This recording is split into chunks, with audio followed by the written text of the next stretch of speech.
Hi, my name is Greg. I'm an atheist. I post here as GKLR on YouTube.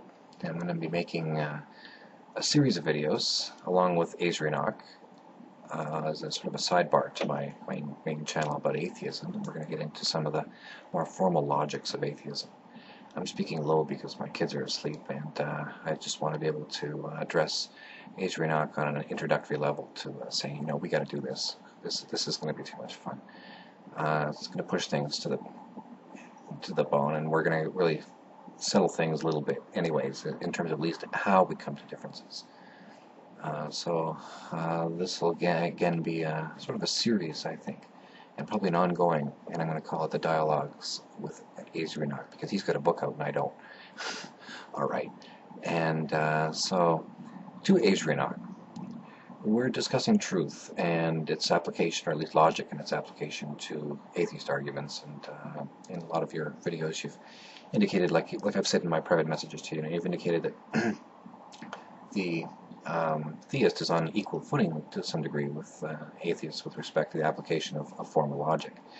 Now, this is something I'd really like to contest, and my reasons for doing so would be largely already explained. It's to do with necessity and contingency, and the fact that they're both systemic. The religious need what's called eternal truth, and this would be non-systemic. This would be not dependent on a system, because it would have to be well before any system could be developed. It's eternal. So this is one of the main issue for me. It's as well as I think it's the primary way of identifying an extremist. An extremist is somebody who's going to hold to absolute truths. And, it's only somebody holding to absolute truths is going to be something I maintain who could fly a plane into a building or be an extremist in some way.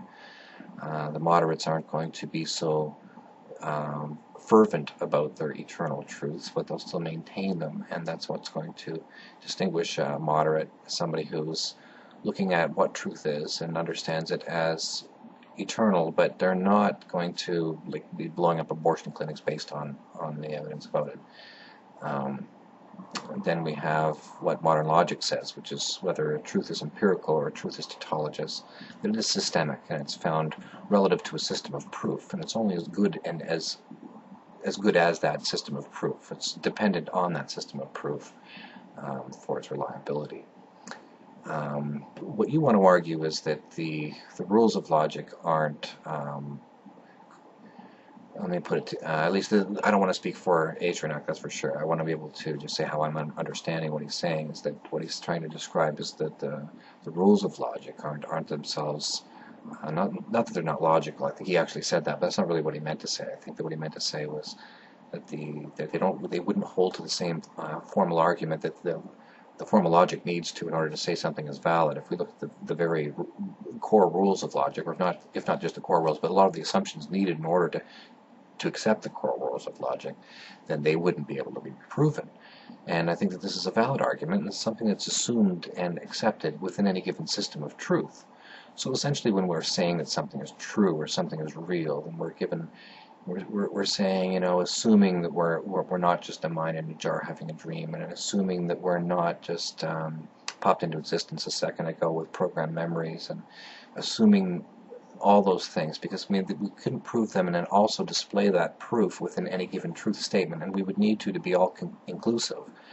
And so really, if you looked at the kind of truth that Az is looking for, then it would be so long or include so many different axioms that you couldn't hold that thought, let alone actually end up saying anything meaningful.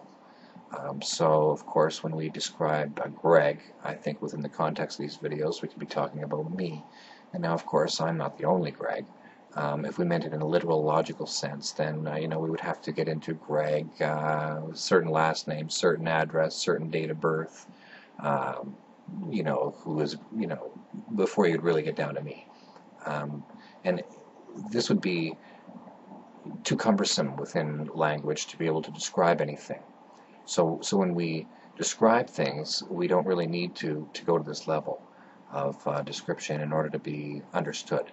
As well, the issue of identity came up, labeling and names and stuff like this. And the way I look at it is that names and labels are the only words that don't have, or they're not dependent on their definition.